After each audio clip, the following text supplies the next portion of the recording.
We have anatomical, embryonic, biochemical, as well as fossil evidence to support the idea that all life developed from a single common ancestor. The anatomical type of evidence that we have, an example would be the bone structures of whale fins, bat wings, and human arms are all very similar.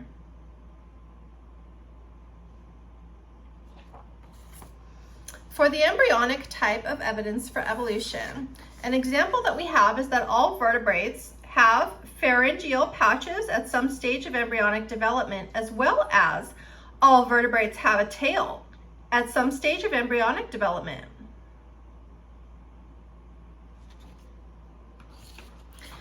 The biochemical evidence for evolution that we have, an example would be the HOX, H-O-X genes are highly conserved and found in all animals.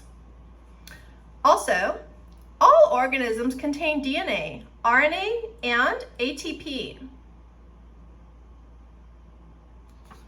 And last but not least, we have fossil evidence to support evolution, and an example of that would be Tiktaalik, Tiktaalik. Fossils show an intermediate between fish and tetrapods.